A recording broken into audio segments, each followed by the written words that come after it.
Hey, geographers. I hope that you are all doing well. Today we're talking about the South Pacific, and we're going to focus on Hawaii and on New Zealand mostly, but keep in mind that the South Pacific is a huge range of islands. A lot of those islands were connected to the Polynesian culture, which is the Hawaiian culture and the Maori culture as well, the indigenous people of New Zealand. But then the Samoans are part of a different culture. There are multiple different small cultures, but the dominant culture in the South Pacific for a very long time was Polynesia. So, in looking at Hawaii and in looking at the Maori, we're looking at two types of Polynesian cultures. And if Polynesia was the dominant type of culture, then we're getting a couple different perspectives.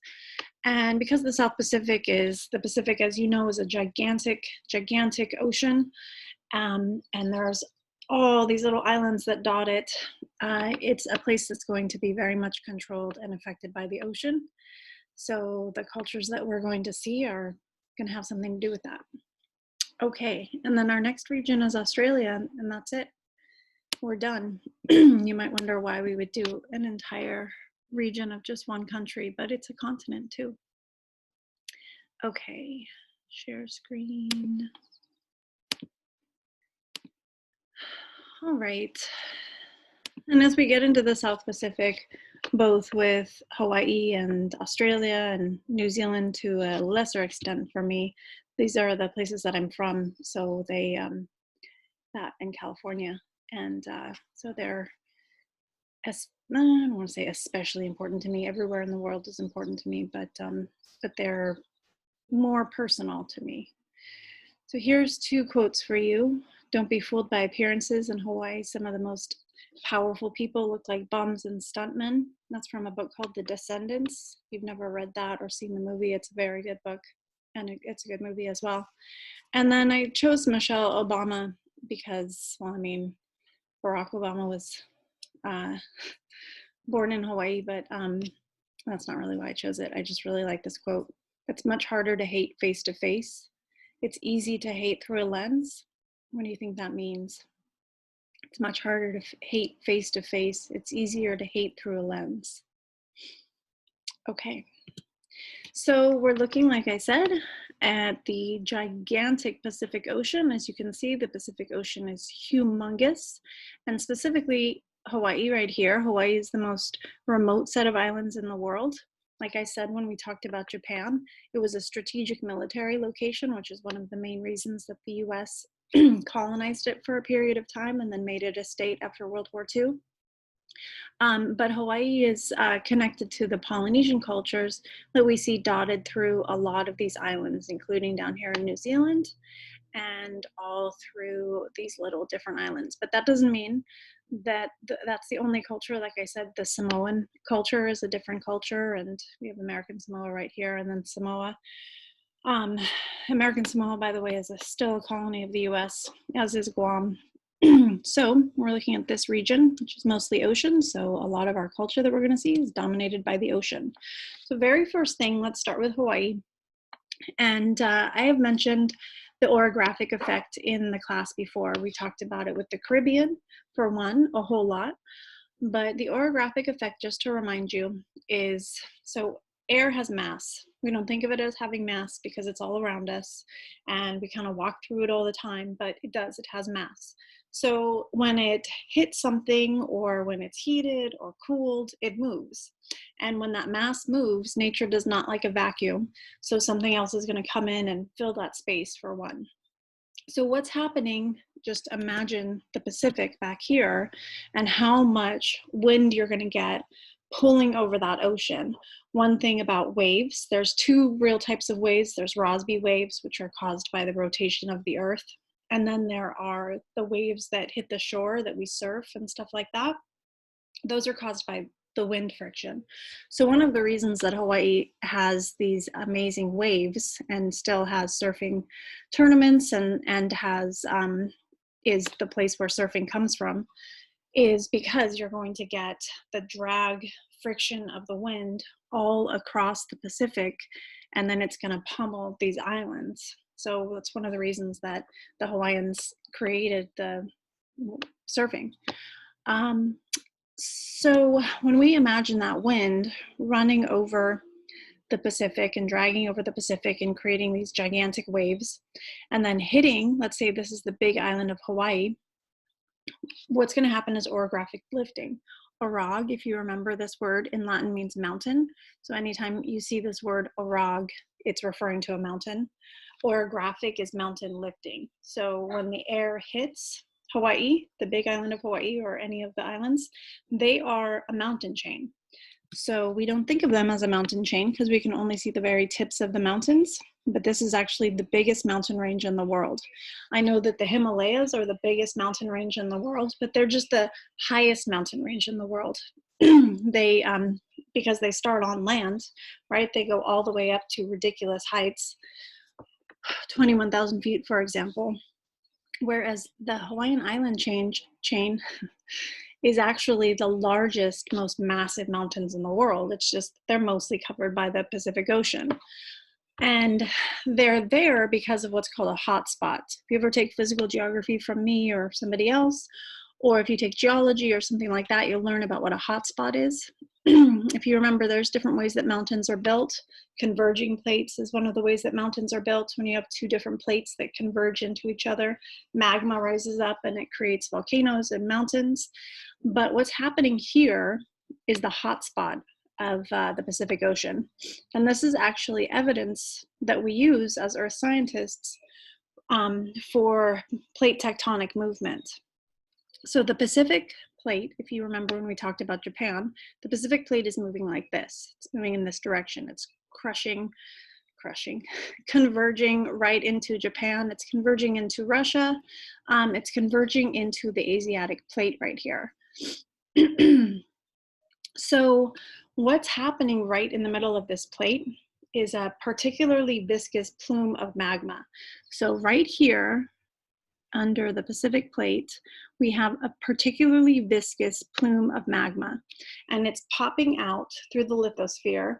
Now, most mountains, if you remember, are created at plate boundaries, where plates are pushing together, where they're moving apart, diverging from each other. Sometimes when they're transforming, like here, these coastal mountains that we have in coastal California and the transverse mountain range, those are caused by a couple of different things, but they have to do with the transforming boundary. Whereas the Hawaiian Islands are just in the middle of a plate. And it's because you have this hot spot. And a hot spot is where you don't have converging plate boundaries, you don't have diverging plate boundaries, you just have a particularly viscous, like gassy, plume of magma sitting under the Pacific plate, and it's popping out over and creating mountains. So one of the reasons that we use the Pacific plate as evidence for plate tectonics is because the Hawaiian Islands, there's actually hundreds of them, go all the way up to Russia. And so you can see this chain, if you can see it sort of in the white right here, that chain goes all the way up to Russia. And so the oldest Hawaiian island is actually the most northern Hawaiian island, and the youngest is the most southern. That's the island of Hawaii, the big island of Hawaii. That's where Hilo is, that's where Kona is, if you've ever heard of those towns. So this southern island is still being actively built because it's right over that hotspot. So what's happening is this hotspot is slowly, because it's not a converging plate boundary, it's not being like pushed up. It's just basically slowly oozing its way out from inside the earth, from inside the lithosphere. And then it's gradually making its way out of the volcanoes and just sliding down and creating a very broad-based mountains. So these mountains, unlike the kinds of mountains that we're going to see at a converging plate, where there's going to be these stratovolcanoes, which are very, very steep. They're going to have a very steep slope and shaft. That's what it's called, a shaft. Whereas these are going to have a very gradual slope. They're called shield volcanoes because they basically look like a shield on its side. That's how kind of flat and wide their base is. So if you imagine that base gets built up from the very bottom of the ocean, you have to imagine that these are massive mountains. They're just covered by the ocean. So you might wonder why people don't live on any of the Hawaiian Islands north of Kauai. And that's because, this is a project I make my physical geography class do in the very beginning to figure out like physical processes. Essentially, what is leading to, so we have the mountain building happening, right? Because of the plume and the hotspot and all that stuff I just explained. And so if you imagine these most southern Hawaiian islands are going to have this tip because they're basically the tops of mountains. And so now that there's wind being dragged across the Pacific, and then it runs into, let's say, the big island of Hawaii or Maui or somewhere like that, it runs in, and then because of orographic lifting, mass hits mass, it has to go up and over that mountain. And when it goes up and over, when air goes up in elevation, it cools, it condenses. And then if it has any water in it, which it's going to, as it's air that's been dragged along the ocean for thousands of miles, maybe, it's going to rain. So on all of the Hawaiian Islands, you're going to see this contrast of a wet side and a dry side. And that's true on the big island of Hawaii. That's true in Maui. It's true in Oahu, where you have this wet side, the side that's going to get all the wind and all the condensation, all the rain, and the dry side over here. Now, this is the Hilo side. If we were on the big island, it would be referred to as the Hilo side.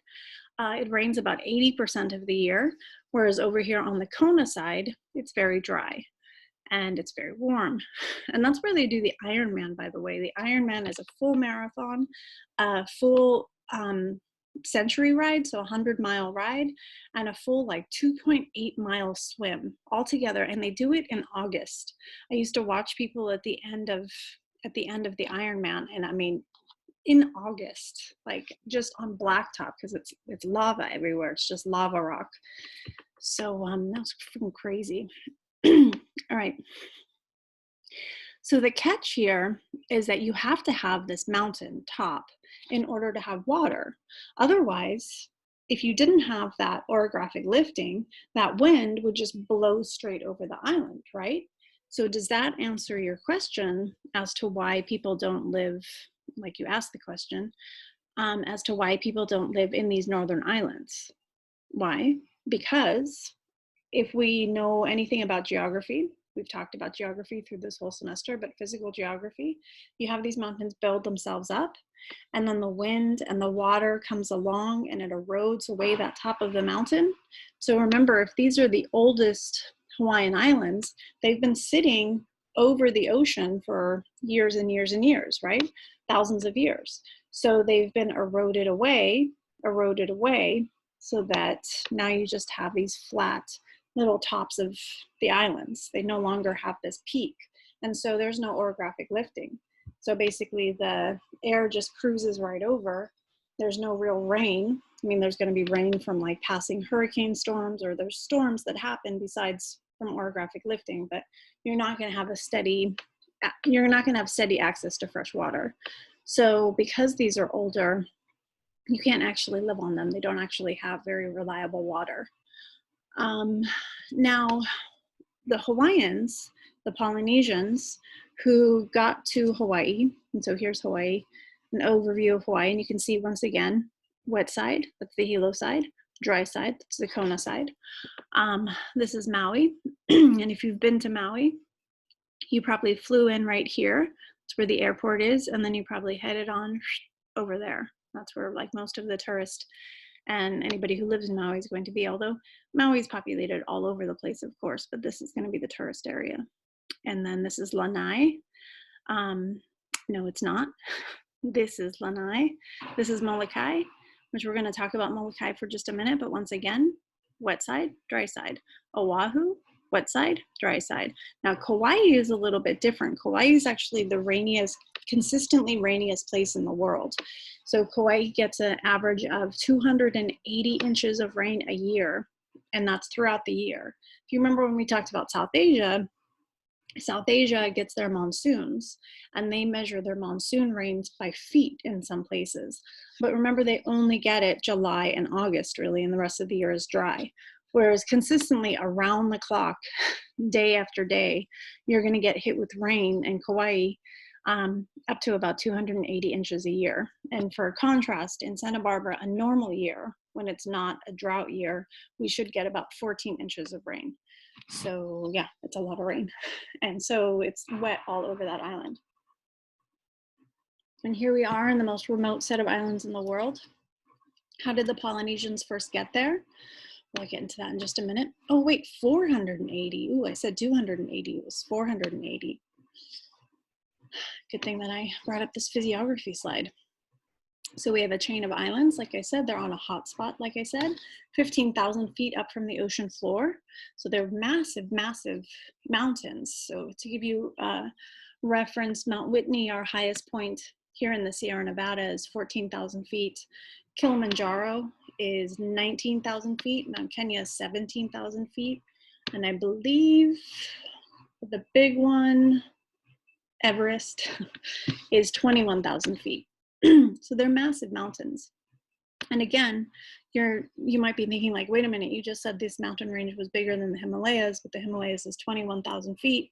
Yeah, I'm talking about like actual size of the mountains, right? From like base to the top, they are massive mountains. Not necessarily the highest peaks in the world, but mountain size, volume wise. The largest islands are Hawaii, the southernmost island. And that should tell you something too, that maybe the movement of the plate, because what's happening is the plate is moving over this hotspot. That's why it's evidence of plate tectonic movement. So as it moves over, you have this one little plumage. And so the plate is sitting here for a minute and here comes an island. And then the Pacific plate continues to move and here comes another island. And then see the way that happens for a million years. But the Hawaiian island being the biggest and still having an active volcano, it tells you that maybe the Pacific plate has slowed its movement, slowed its roll, if you will. So we've got Kauai. So biggest islands, Hawaii, Maui, Oahu, Kauai, Molokai, which is an island we're going to talk about. It has an interesting history. And they all have the windward and the leeward side, like I said. This is all stuff that I've said, just in case you didn't catch it. Pause, write this down. No large lakes, that's a good thing to know. Lots of waterfalls, because you're gonna have really sharp, because they're basically new volcanoes, you're gonna have these really sharp declines, and that's how you get waterfalls, plus there's a lot of water because of the orographic effect. Diverse range of vegetation. Original Hawaii, let me see if I have this in the next one. No. So original Hawaii, like pre-European colonization, didn't have any mammals except the monk seal and this one type of bat. Didn't have any ticks, didn't have any snakes, didn't have any mosquitoes, didn't have any of that annoying stuff that can get pretty annoying in a hot, wet place. All of that came over with colonizers. Didn't have pigs. The Polynesians brought pigs over. So the people, like I said, they're Polynesian. Hawaiians are Polynesian people. They're part of the Polynesian culture. So Hawaii today is pretty diverse. A lot of people are native born, but that doesn't mean that they're indigenous Hawaiian. So there's a lot of people who are native born, but not necessarily of Hawaiian ancestry. About 42% are Asian, and a good portion of that are Japanese people. So let's say about 35%, 33 to 35% of the population is specifically Japanese. And you might ask why that is, and we'll get to that in a minute. Less than a quarter are white. And white people aren't necessarily loved in Hawaii. There has been a push in the last couple of years, last decade or so, to, how should I say this? Look beyond people's white skin as a connection to colonization. And I'm going to go over some Hawaiian words in just a minute, but there's this term in Hawaiian, kama'aina, which is of the land. So for a long time, there was a lot of resentment against white people in Hawaii, and there still is. And it's for good reason. It's for good reason because of a history of colonization. And we're going to go over that history of colonization. But let's say you're a little kid living in Hawaii, you might not understand how you contributed to that history of colonization. And then it just kind of sucks being called a haole and being beaten up. So when we look at this less than a quarter white, well, that quarter white represents a history of colonization for one, and a history of what we could call new colonization. So I've posted a couple of videos on Canvas that will show you some of the issues with continued, even though Hawaii is no longer a colony, you have this continued colonization. So for example, Hawaii is the highest per capita homeless population in the country. So per capita, they have the highest percentage of homeless people in the country. 97% of those people are Hawaiian, Native Hawaiian. So when people today look at Hawaii, well, it's not a colony anymore. Some people view it as being colonized further by wealthy people. Like, for example, Mark Zuckerberg just bought some gigantic piece of land in Hawaii and built a fence around it so that nobody could get in. And that's really not the Hawaiian way, for one. But that kind of colonization, a colonization of people who have money, who want to retire there, who want to buy a beach house there. And that is a different type of colonization that we're seeing today in Hawaii. So Native Hawaiians were only about 10% of the population. A lot of people died from disease, as indigenous people did all over the world when colonizers came in. And there's been a diaspora of Hawaiian people because of the cost of living there. And like I said, it's something that is out of reach for a lot of Hawaiians. And there's a reason for that as well, because you might think like, well, why don't Hawaiians make more money? Well, I'll get into that in just a minute. Plenty of Hawaiians do make money. So it's the only state to have two official languages, Hawaiian and English. And the one word you know in Hawaiian probably is aloha. And aloha is an interesting word because people break it down to three meanings. Those three meanings being hello, goodbye, and love. And when I was little, I would hear that all the time. And it was always presented to me like the Hawaiian language is so simplistic. The Hawaiian language is one where they have like one word and it means three different things. And then they have another word, it means five different things. That's how it was always presented to me. But as I got older and learned more about Polynesians and Hawaiians, it's more like a state of greeting and farewell. So just imagine you are a people who live on the most isolated islands in the world. Your survival on these islands is highly dependent on control of water, is highly dependent on your ability to farm, which is going to have something to do with control of water, and your ability to fish, because remember, there weren't any mammals there. So it would have been fish and what you could grow. So every time that, like, imagine every time you said hello to someone or goodbye to someone, there was the possibility that that was it. So that with love, greeting with love, saying farewell with love, kind of embodies what people call the aloha spirit, but embodies the spirit of being present, being right with the land and right with yourself, and not taking for granted the relationships you have with people because they were seen as something that was not going to last forever. So that spirit of aloha, that significance of aloha, has to do with how you go about interacting with people. And the encouragement is to constantly interact with love, right? Whether I'm greeting you with love, whether I'm saying goodbye to you with love, it's a way of interacting with somebody that includes constant kindness, if that makes sense. And kindness not in a simplistic way, kindness in the most beneficial way, if you can imagine.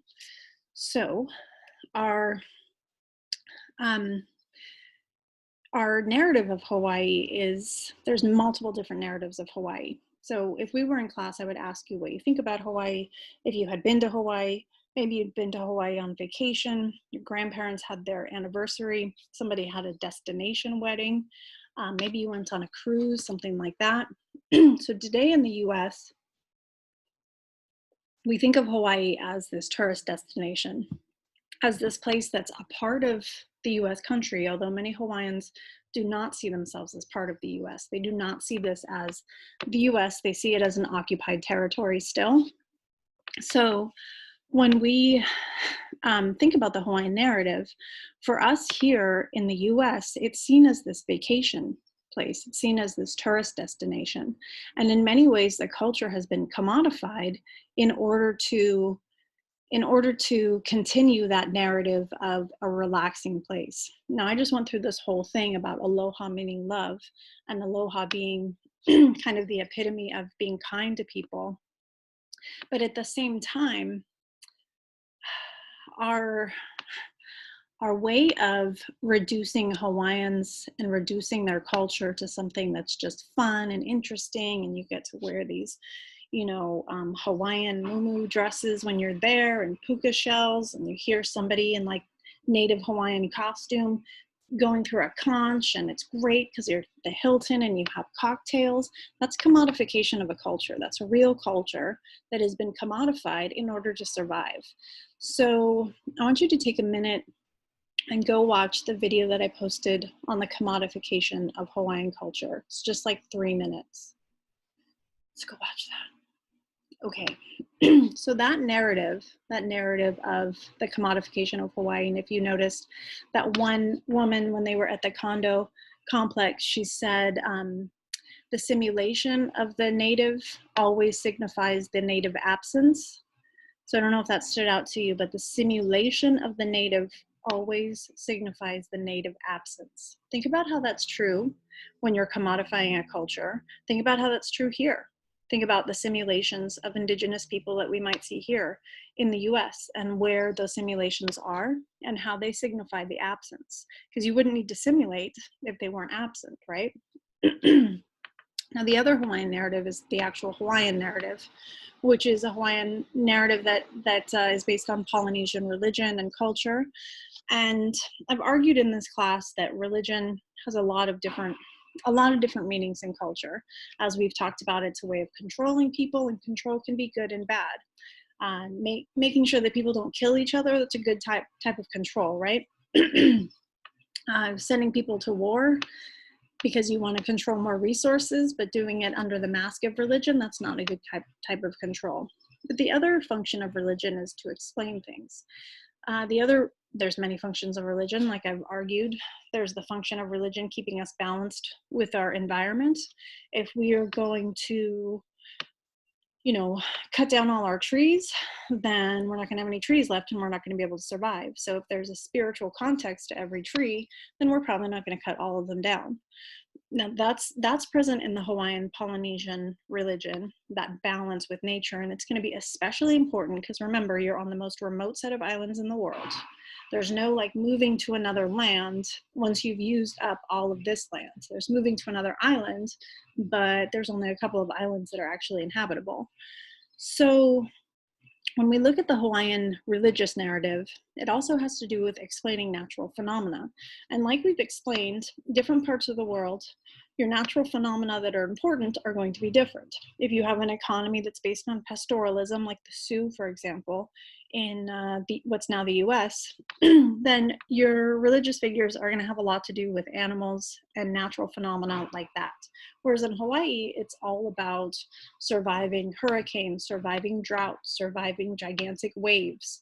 So your gods are going to reflect that, where you have gods that have to do with every single natural element, from water to lava to volcanoes to wind to et cetera, et cetera. And then there's always this part of culture that we might see religious culture in different places. Like, for example, the pagans had fairies and sprites that weren't, they weren't like powerful gods, but they did little things that would kind of annoy you. That's what the Manahuni are like. The Manahuni are this group of people who, they're mythical little kind of leprechaun-like people who, if you did something bad to the environment, they would do something bad to you. So if you did something like, if you threw a rock, they'd like throw a rock at the back of your head kind of idea. And again, it goes along with that idea that I've been pushing all semester, which is in order to survive in our natural surroundings, we have to have balance. And a lot of times what has been effective for creating balance is having a narrative of a otherworldly creature where we're going to be negatively impacted. So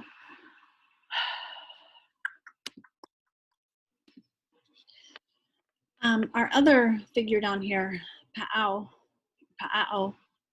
is legendary, but was probably based on a historical figure. That historical figure being the first mariner, the first navigator to make their way to Hawaii. So the Polynesian culture, let's go back here, was based on a whole lot of mariners, basically people who could tell where they were going from the stars and who traveled huge distances. So when I say huge distances, I'm talking about from Hawaii to New Zealand. So the Maoris came from Hawaii originally, probably. So the story is here in Hawaii that there was a group of people who were way too rowdy and they got kicked out. And they would have taken, I have a map in a little bit to show you the route, but they probably would have gone boop and then boop.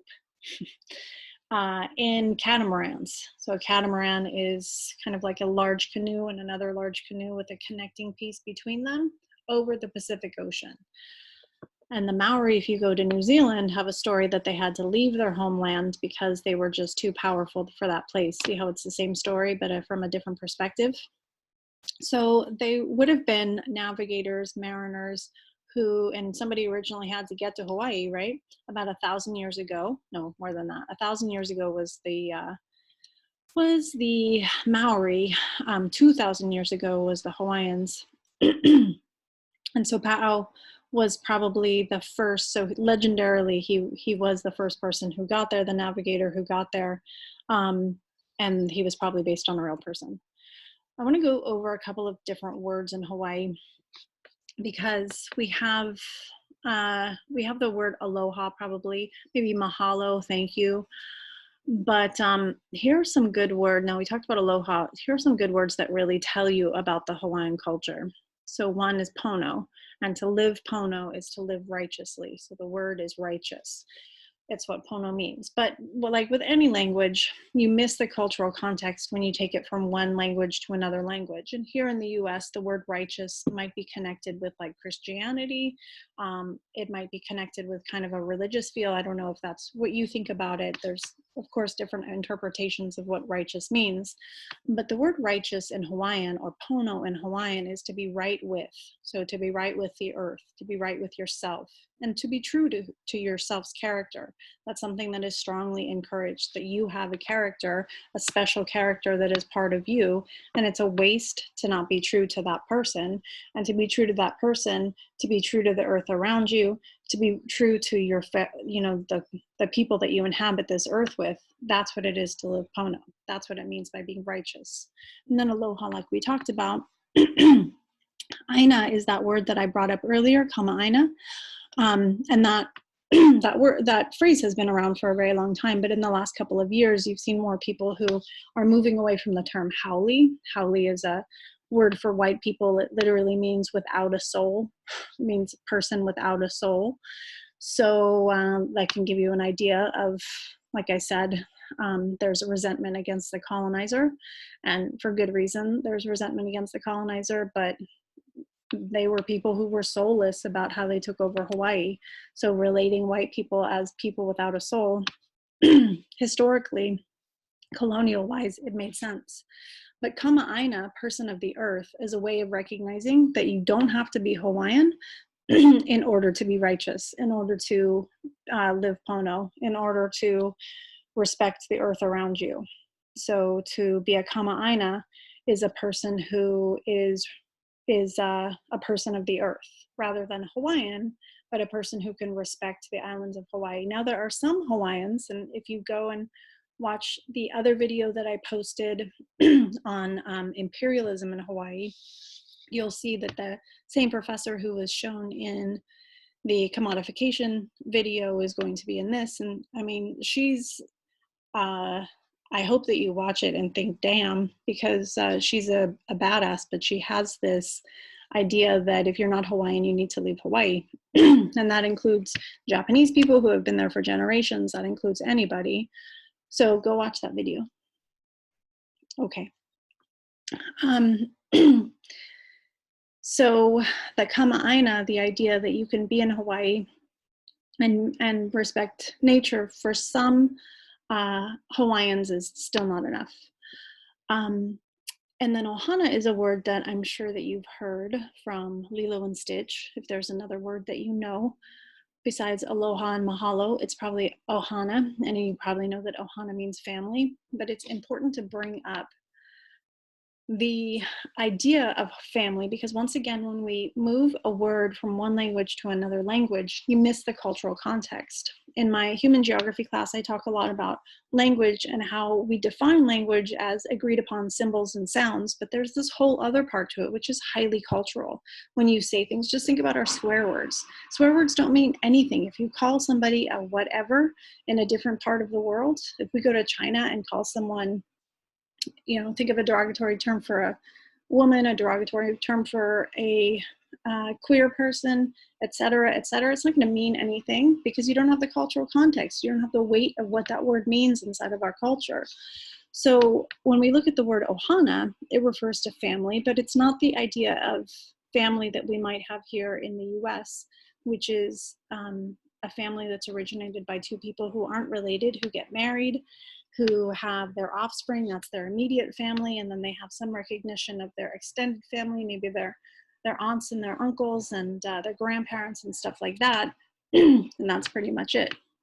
Ohana is a system of responsibility to your community, responsibility to keiki children, but not just your biological children. Adoption was a normalized part of Hawaiian culture, and taking care of children who weren't necessarily part of your bloodlines was a normalized part of Hawaiian culture because, again, most isolated set of islands in the world, your survival depends on you taking care of the entire population. So if you don't have an extended idea that ohana family goes beyond just these blood relations that are created from two people getting married, if you don't have that extended idea, you're going to have a culture that's wiped out pretty soon.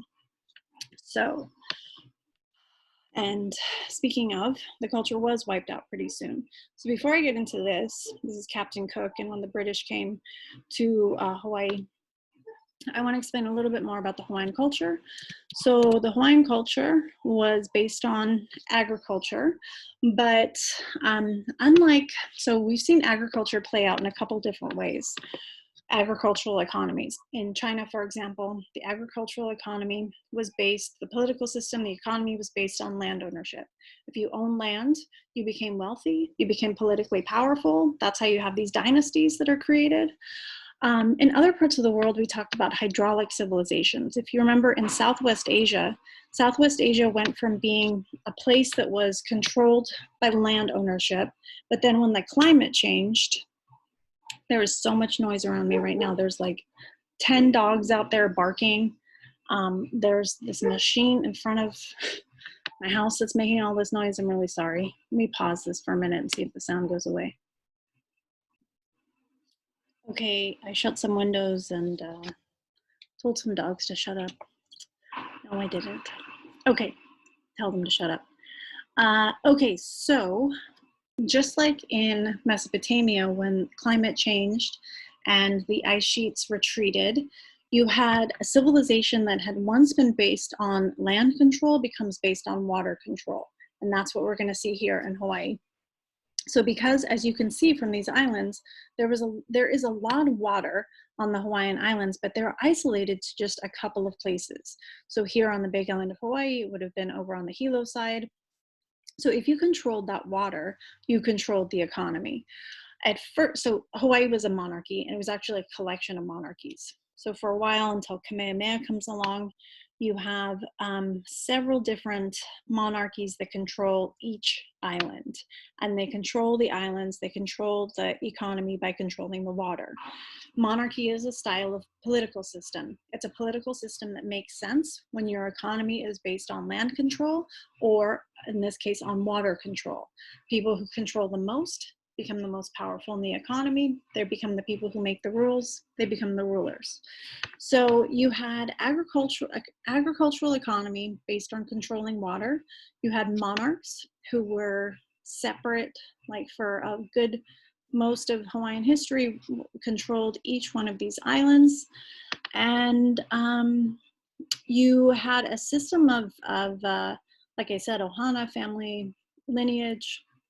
but you didn't have the same morality around sex that you would see in different cultures. So the idea that sex was something that was supposed to be between two people, married people, or really for a woman, it was only supposed to be with one person. Whereas we've seen around the world that many cultures allowed for polygamy and have this idea that, you know what we've talked about with sex in men versus sex in women. But you didn't have that here. So you had systems of family lineage and partnership and all of that, but you didn't have the same idea that sex was something to be preserved. You didn't have the idea of virginity, all that kind of stuff. And that led to, so it didn't lead to, I don't want to say it like that. So you have the Hawaiians living, agricultural, control of water, monarchs on each island, and you have Captain Cook get there. And Captain Cook made his way to Australia. He finds Australia in 1770. The Aboriginals had been living there for 60,000 years, but he's the first person outside of Aboriginals who goes to Australia. He goes to New Zealand after that, and then in 1777, he makes his way to Hawaii. Again, just kind of finding it. Although, did he really find it, or did he talk to Maori people and Polynesian people as he was going around and figure out that there was this remote set of islands? So he gets there, and at first the Hawaiians think he's very, very pale, and the people on his boat are very pale. They have this myth about a certain very pale god coming, and that's who they think he might be. There is a whole lot of positive interaction at first. Like I said, there wasn't the same morality around sex. This idea that sex is something to be preserved didn't exist in Hawaiian culture. So I'm pretty sure that the sailors who had been stuck on a boat for months and months were stoked on that. And then there's a misunderstanding about a boat. The idea of ownership also doesn't translate in between these two cultures. British ideas of ownership versus Hawaiian ideas of ownership. So Hawaiian ideas of sexuality, British ideas of sexuality didn't necessarily translate. Neither did British ideas of property versus Hawaiian ideas of property. So some Hawaiians saw, so there was Captain Cook's boat out here, and then there were little dinghy boats that they would use to come in and like to shore and back to their boat. And some Hawaiians took one of those boats that wasn't being used, right? It wasn't occupied, so it was open. So we need to use it, so let's go use it. The British saw that as stealing. They took a chieftain, and ali'i is the word for a king or chief in Hawaii, and they kidnapped him and basically held him for ransom. And then that led to this. That led to like this gigantic just throwdown between the Hawaiians and the British. And that was the introduction of colonization to Hawaii. So about 1200 AD is when you have the Polynesians get to Hawaii. James Cook gets there in 1778. Oops, I said 77. And he named the chain of islands the Sandwich Islands. If you've ever heard that term before, the Sandwich Islands, it's because of, that's the colonial Cook name for it. At the time, like I said, there were several feudal kingdoms. The population was about 300,000, and Cook was killed. After that battle, after that misunderstanding with the chief and the ransom and the boat, that was the end of Cook. So pause this and take these notes. This is all stuff that I've said already. And here's Kamehameha. Kamehameha was not around in this battle and was not involved in this battle, but what Kamehameha did was he unified the islands. So when Kamehameha, and you might have heard that term before if you've been to Hawaii, you might have heard people talk about Kamehameha, but he was the leader who unifies the islands. And the way that he does that is after the British. So first of all, when he was born on Maui. He was born probably under Halley's Comet because of the time he was born. It would have been a year that Halley's Comet would have been visible.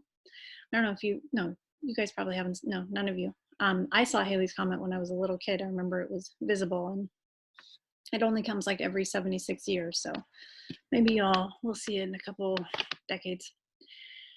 But when he was born, there was this prophecy that he was the person who was going to unite the Hawaiian Islands, meaning unite all the different monarchies. So people wanted to kill him, right? Because unification also like one side means unification, the other side means you're not the leader anymore. Do you know what I mean? If a place unifies, that means that someone else has to lose power. So as soon as this prophecy of Kamehameha being the great unifier of Hawaii happened, people wanted to murder this baby because that meant they might lose their power. So he was raised secretly on the Big Island. There was this whole story of the Naha stone, which was kind of like, what's his name? Prince Arthur, King Arthur, the one who, the sword and the stone guy, very similar to that story. That if you move this stone, you'd be the one to unite Hawaii. And as a teenager, Kamehameha did that. Yeah.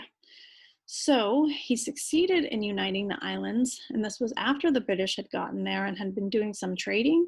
So the British also introduced guns to the Hawaiian Islands, and that's one of the ways that he unified. He unified because he had this greater power of weaponry that allowed him to unite the islands after an 8-year-long civil war. So uniting the islands meant taking down the monarchs on different islands. And he formally established the Kingdom of Hawaii in 1810. So Hawaii was at first several different monarchies, then it became the Kingdom of Hawaii in 1810. That's important. And if you didn't get all of this, then you can pause this, right? Now you might wonder why Hawaii is part of the US. And remember, a lot of Hawaiians would say it is not part of the US, it's occupied. So it was business interests. Hawaii is in the low latitudes. The Big Island of Hawaii, Kona, is 19 degrees north of the equator. Yeah, I have it tattooed on my arm.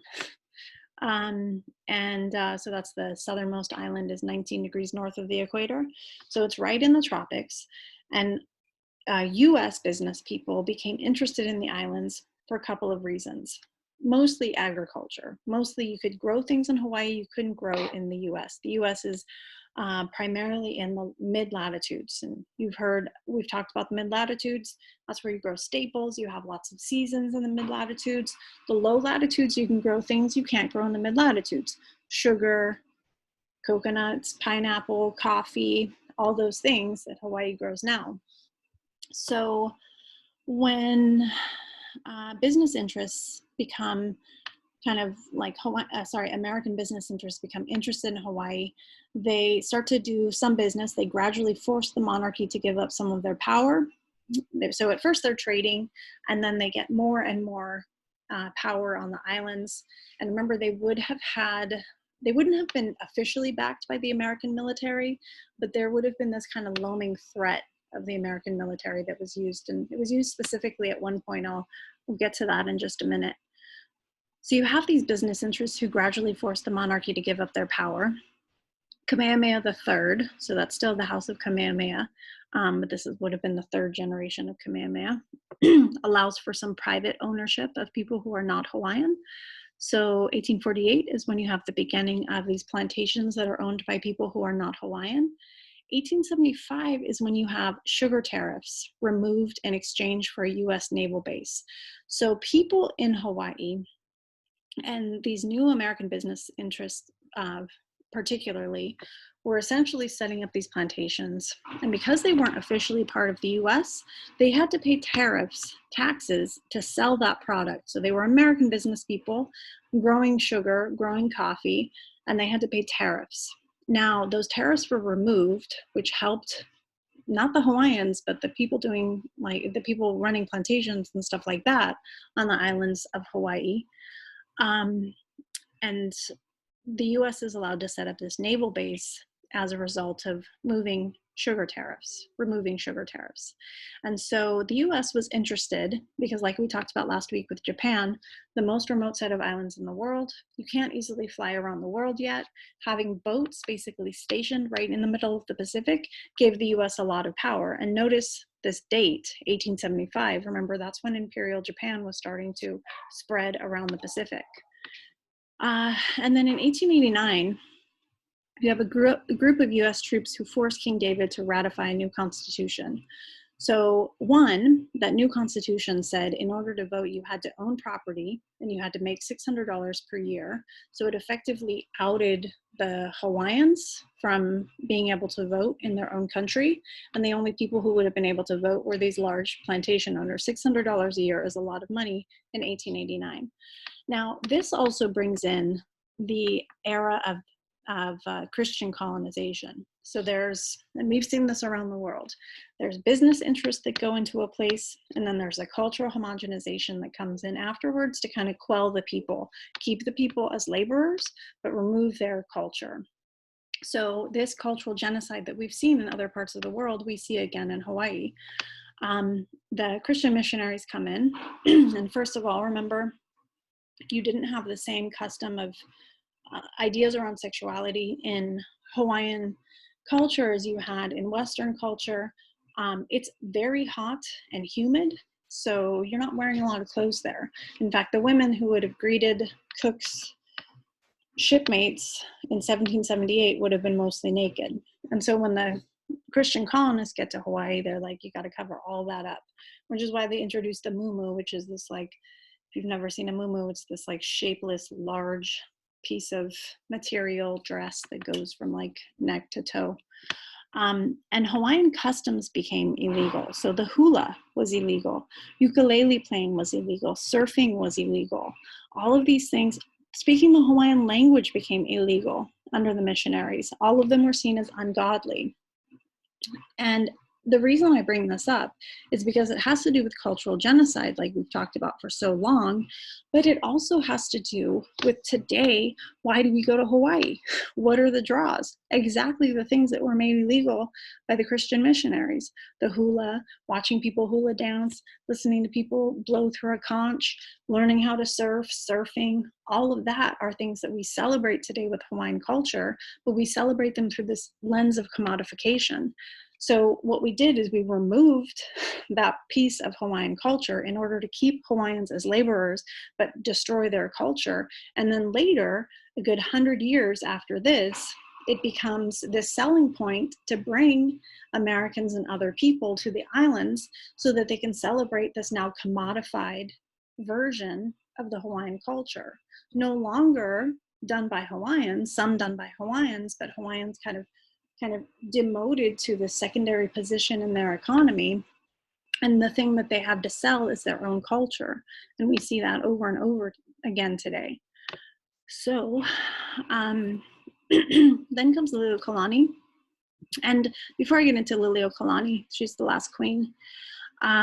When King David was forced by US troops, that's an important thing to note. So basically, American business interests were in the US and, in Hawaii, and they were demanding that Hawaii and King David ratify this new constitution. And this new constitution, David and other people knew, would have reduced the Hawaiian population to basically just laborers with no vote, no say in their country.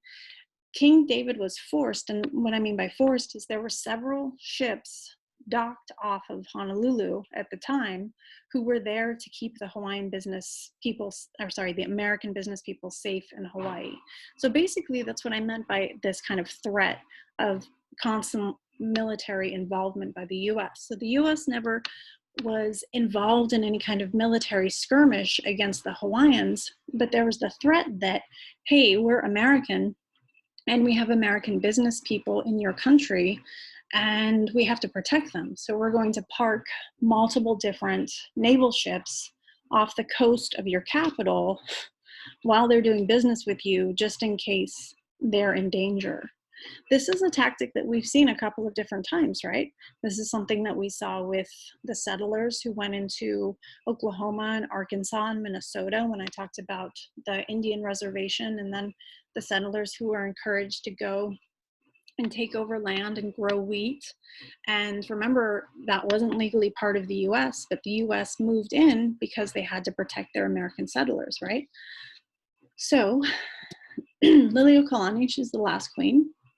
And if you're ever wondering, so some of the rules of the Hawaiian language, you look at a word like this and you're like, I cannot pronounce that. One trick is to just say every single sound in this entire word. So Liliuokalani is how you would say her name. And vowels always make the same sound in Hawaiian. So o, right? Whereas in English, you have vowels that make kind of different sounds. And you might wonder, again, when I talked about the word aloha and how when I was little, it was presented to me as like so simplistic that Hawaiians would have 3 different words and just 3 different meanings for one word. Well, Hawaiian was not a written language. It was a verbal style of communication, and it was a verbal history. So different parts of the world have different ways of recording their history. One is by telling stories from one generation to the next. And so Hawaii didn't have a written language. When the missionaries came, they created a written language to go along with the Hawaiian language. So they basically took all the sounds that were in the Hawaiian language and they assigned a letter to them. That's why there's no Hawaiian characters to the language. They're all English characters. And they gave them 12 different letters. So how many do we have in the English language? 26? So they essentially assigned 12 different letters. And again, when I was little, I was always presented with this idea that the Hawaiian language was so simplistic. They only had 12 letters in their language. That was something that was said over and over again. There was only 12 letters. There was only 12 letters. It was a way, once again, of reducing this culture. It was reducing it to being simplistic, because if it was simplistic and if they were just fun natives running around naked, playing in the waves on the islands, then colonists did them a favor, right? They brought them civilization. That was one of the many parts of the narrative, reducing the culture to something that was nothing more than a couple of people running around butt naked without a written language. If we, the colonists, came in and introduced this whole new thing called written language and sugar plantations, then we would just better the islands. That was the narrative. It's not what I'm saying is true. So Liliuokalani, she takes throne in 1891. She marries a white man. She attempts to keep the kingdom together. So the kingdom is kind of falling apart. You have all these business interests who are divisive, who are trying to divide up and basically divide and conquer. And you have a bloodless coup that's staged by people like Stanford Dole. So Stanford Dole Pineapple is a real person. C&H Sugar, all the companies that become big and are still kind of big in the Hawaiian Islands, they're the people who staged this bloodless coup. And the way that they do it is they take over, they arrest Liliuokalani, or sorry, they arrest multiple cabinet members, and they keep her cabinet members away from her, and they essentially threaten to hurt or kill them if she doesn't abdicate her throne. So July 4th, 1884, Dole and his plantation cronies declare Hawaii a republic. Liliuokalani abdicates the throne, gives up her throne. Dole declares himself president without a vote. So he was the person who owned the pineapple plantations, becomes the president of this new republic. And for a while, it is the Republic of Hawaii. So it went from being the Kingdom of Hawaii in 1810 to the Republic of Hawaii in 1884. And she abdicates her throne when it's part of the Republic of Hawaii. So she's still the queen, but she essentially gives up all her power. And again, it was under threat of her family members being hurt or possibly murdered, her cabinet. Now, what happens a few years later is you then have a tariff passed that brings back the sugar tariffs. Remember, the sugar tariffs were taken away so that the US could have a naval base in Hawaii. And then now the Republic of Hawaii, you have this new tariff that's passed. And the people who are running the government are basically just plantation owners, and they decide, okay, one great way to get rid of tariffs is if we just gave up this whole republic thing and became a colony. So it was a business decision to take this from a country that was independent, the Kingdom of Hawaii, to make it a republic where it was controlled by a few very wealthy plantation owners who then knew that they would save money if they turned this independent country into a colony. And that's what they did. In order to get rid of the tariffs, they took the country and they turned it into a colony. And that's what became a colony of the US, because a few people stood to profit from it. So this is all happening in the late 1800s into the early 1900s. And then you have this colony that's established, and you have colonizers who are, besides the plantation owners, you have some other wealthy business owners who come into Hawaii. You have the public school system start. The public school system is crappy. It is one of the worst public school systems for a very long time, even after Hawaii became a state. It was the 50th in the 1980s in like all 50 states. And you don't have a real system of college either. So you have the University of Hawaii, Manoa and Hilo, and then you have the Pacific University, which is a private university. So you have a couple private universities, and you have a public university, and you have one of the crappiest school systems in the entire country. So what that leads to is the population, majority of the population, Hawaiian, some Japanese, some Chinese, Filipino, Korean, those people going through a school system that's never going to get them into college. So today, there are community colleges on each one of the islands. But back in the day, just like, I mean, even when I was a little kid, they didn't yet have a community college system.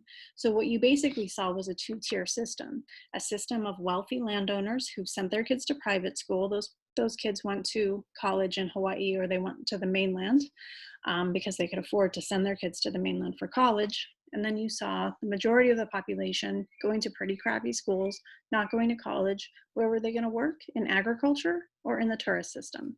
So you can see why they might come up with a name like white people or people without a soul.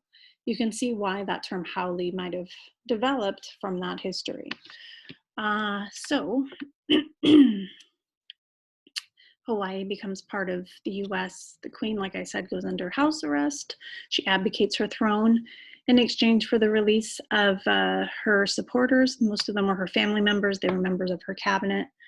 And she goes to DC to plead with the president to let Hawaii go, but they're like, no. 60,000 Hawaiians signed a petition asking the US to leave them alone around this time, to give you an idea that there really wasn't a unified Hawaiian movement that said, yes, we would like to become part of the US. So then, as you know, here comes the Pearl Harbor, and the entire US, almost the entire US Navy is taken out in World War II. Hawaii becomes a very important staging ground. And so after that, in 1950, Hawaiians are given the choice to either stay a colony or become a state. Independence was not an option. If they had been given a third vote of independence, so stay a colony, become a state, go back to independence, overwhelmingly the Hawaiians would have voted to go back to an independent country. So they were only given those two, statehood or colonization, and they chose statehood because it's a better deal than being a colony, but overwhelmingly they would have gone back to being an independent country. So and again, you still see that two-tier system of education, like I talked about, through the 50s, through the 60s, 70s, 80s. And yeah. So the colony, and in talking about the colony, I'm not actually talking about the US colony when they colonized Hawaii. I'm talking about the colony on Molokai. So Kaliopapa is a little town in part of Molokai. Molokai has these really, really significant cliffs, or what are called palis in Hawaiian. So these cliffs had created the perfect little, so right in here, you have a little valley that is the town of Kaliopapa, and it becomes a colony for people with leprosy. So we don't say leprosy anymore, we say Hansen's disease. Hansen's disease is the way that, the respectful way to say leprosy, but because I'm talking about the past, I'm probably gonna use the word leprosy. So just like any other indigenous population, when colonizers came in, a lot of diseases were spread through. And one thing that really caught on in Hawaii was leprosy. at one point, 1 in 30 Hawaiians had leprosy. So those under King David, remember him, he criminalized leprosy. So this was the town of Kaliopapa. So he was pressured by American business people once again to criminalize this disease, meaning that if you had this disease, leprosy, you were arrested and you were sent to this town. And so it was criminalized in 1886, and Kaliopapa remained a leper colony until the 1960s. So what you had were, beginning in 1886, 12 people who were dropped off, and it would have been a very rough entry to get into this little town. This is a natural barrier. That's basically why they were imprisoned here. It was very hard to get outside of Kaliopapa. And 12 people were just dropped off here with some fishing rods, taro root, which is how you make poi, which is this gelatinous Hawaiian. It's really rich in vitamins and oil and fat. Fishing poles, taro root, and a blanket. And they were left there to survive, basically. So the town went from being 12 at its height, it was about 3,500 people lived there. It became more organized. At first, it was pretty lawless, and people from, you could be 4 years old and have leprosy and be arrested and sent there without your family. And you could be as old as 75 or something like that. So for a time, it was pretty lawless. And then a person named Father Damien came in, and Father Damien kind of established a religious order and a school and a home and a school for girls and a home and a school for boys. In the time of Father Damien, it became a more organized place. But before that, it was a pretty lawless place. There's a book called The Colony on Molokai. If you want to learn more about it, it's very good. So Hawaii today, like I said, is a place that is heavily commodified. The culture is heavily commodified. Essentially, a culture that was made illegal is reintroduced to tourists, packaged in a commodified manner. You still have agriculture, you still have the military economy, and tourism. Those are the three big economies in Hawaii today. Now, this is Spam. I don't know if you've ever had Spam. It's delicious, but it's only delicious if you had to eat it a lot when you were little. It's got a lot of salt in it, and it's Spam. It's pork shoulder, but I think Spam stands for like spiced ham or something like that. It's an acquired taste, but the reason it's there, if you've ever been to Hawaii, it's all over and people eat it. Like, you can order it in restaurants, Spam and eggs and rice for breakfast. It's pretty good. And it's because it was part of the military K rations. That's another reason it's really big in Japan as well. It's because in World War II, Spam, so cans of spiced ham, were part of the K rations that the military carried around with them. And then I like this picture. This is Wyland, who is I don't literally like this picture. It's insipid, but I like it because it kind of personifies what's happened to Hawaiian culture. This is a very polished version as a result of the Americanization of the Hawaiian culture and the commodification. Okay, so like I said, the Hawaiians were part of the Polynesian culture, which goes all through the South Pacific. Rapa Nui, for example, that's Easter Island. That looks like this. If you've seen these heads before, they were Polynesian. We don't know what happened to them. Probably climate change, but this is all that is left of the people of Rapa Nui over here. And the Maori, like I said, or Maori. I am not good at pronouncing that word. It's not a term, it's a word. Julian can pronounce it in our class, and then I have a cousin who's a linguist, and she'll pronounce it like on point, but me, not so much. The Maori people are people who, like I said, would have probably come from Hawaii, made their way on catamarans as voyagers down here, and settled in New Zealand about 1,000 years ago. And New Zealand is obviously not the Maori name for it. So I posted these videos on Canvas, by the way. One is the one on commodification that I mentioned. Another is the one on American imperialization. And then there's a third that kind of goes along with that as well. So if you haven't watched those yet, watch them now, please. Okay, and here are just some facts. You can pause this and look at them, but it's the 50th state. Today there's about 1 million, this is still Hawaii, 1,200,000 people. It's a very urbanized state. It's the most urbanized state in the country, 91% urban. The economy, like I said, is agriculture, tourism, and military still.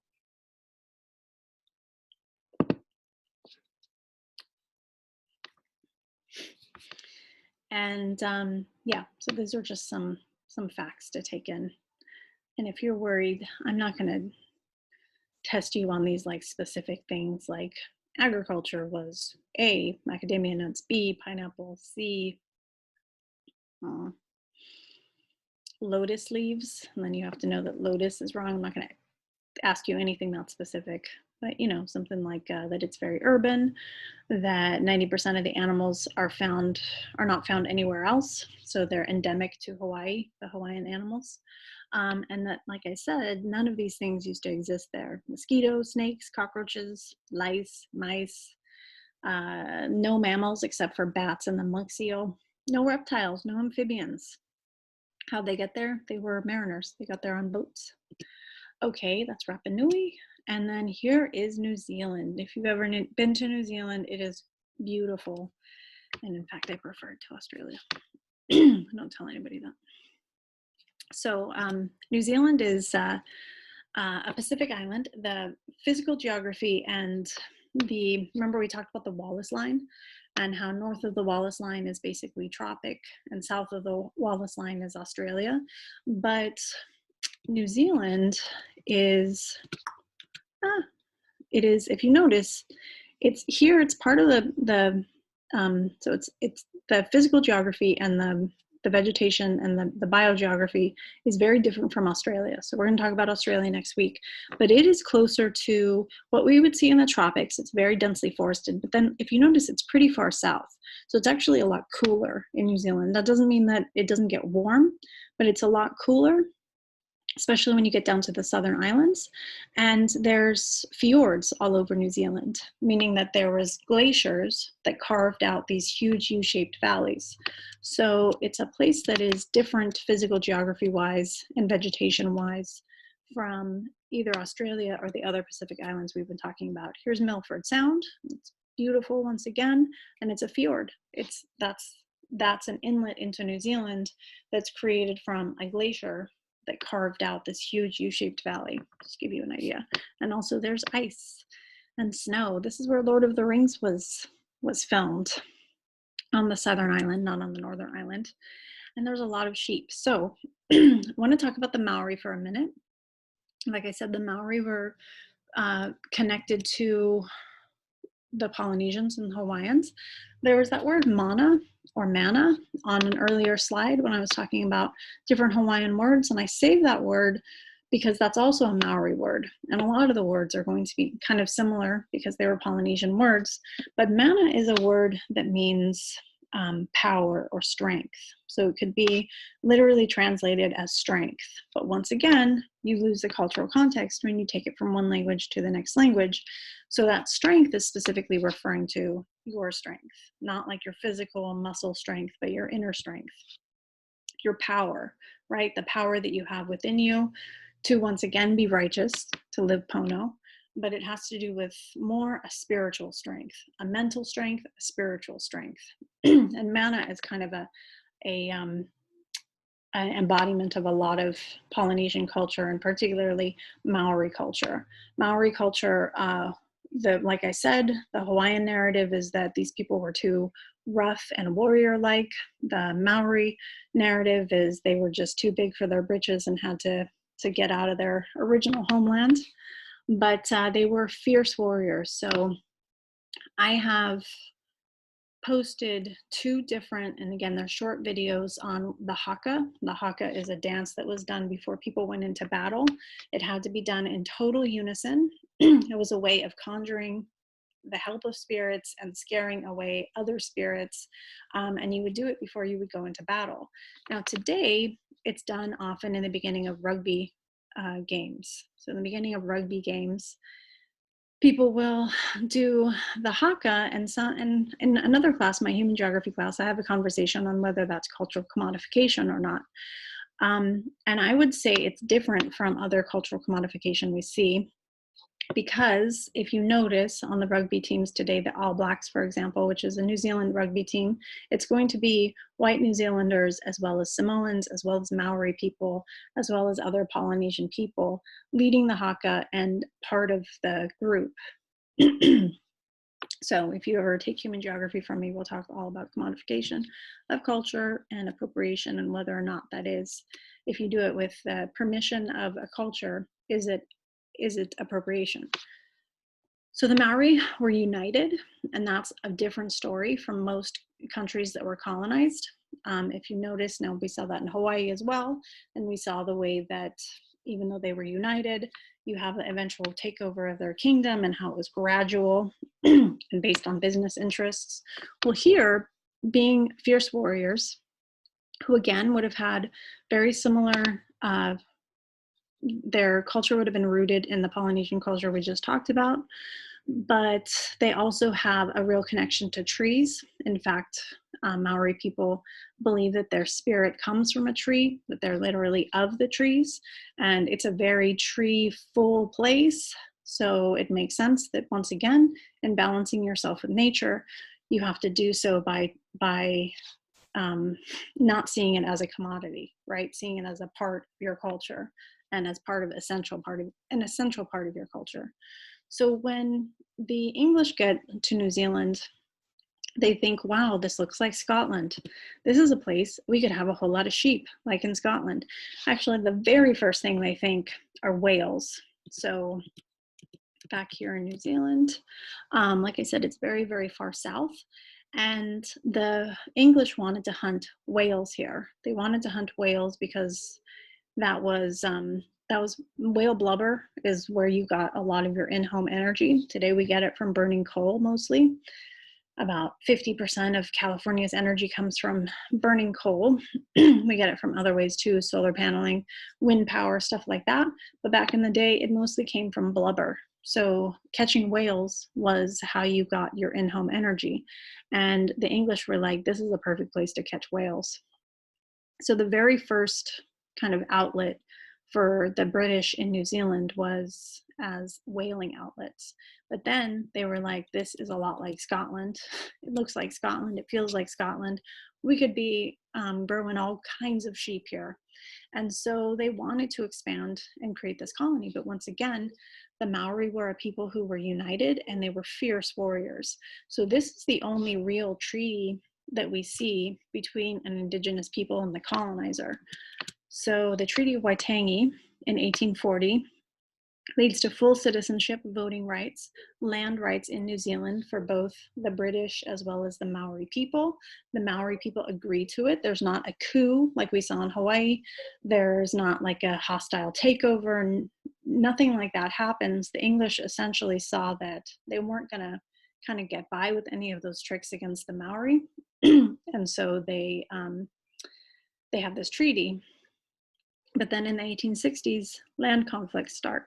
Just like you might have had some sort of what's the word I'm trying to think of, not communal, complicit movement of the British into Hawaii at first, but then conflicts start, right? At first, it's like, we're just going to take a little bit of this because we want to get some whales and maybe we'll have some space for some sheep. But then you have white New Zealanders who begin confiscating land from the Maori.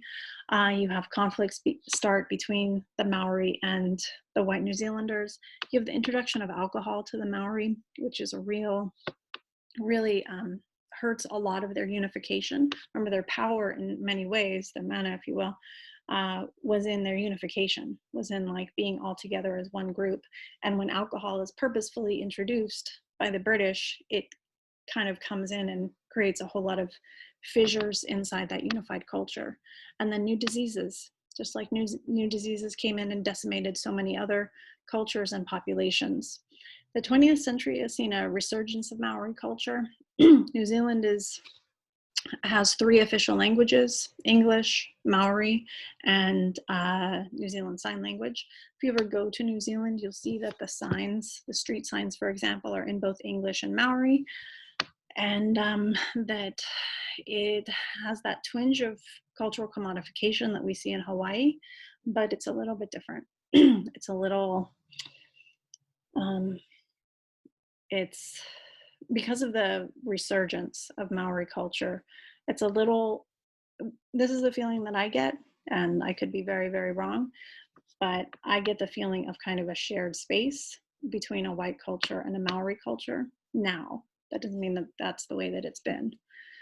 So here's the haka being done on the beach in Egypt. So you're wondering why in 1941 you have a mixture of Maori people and white New Zealanders doing the haka in Egypt. It's because New Zealand, Australia, Canada, India, they're all part of the Commonwealth. And so when England went to war with the Germans in World War I and World War II, so did the Commonwealth. And so Australians, New Zealanders, Canadians, Indians, all basically become their military force. The British were given positions of ranks of officers, and the people who really fought for the British were their colonies. So what we see here are New Zealanders going into battle with Germans, and here, 1941, Germans. Okay, so that's it for the South Pacific, and we're going to get into Australia next week. Watch the videos that go along with this, and yeah.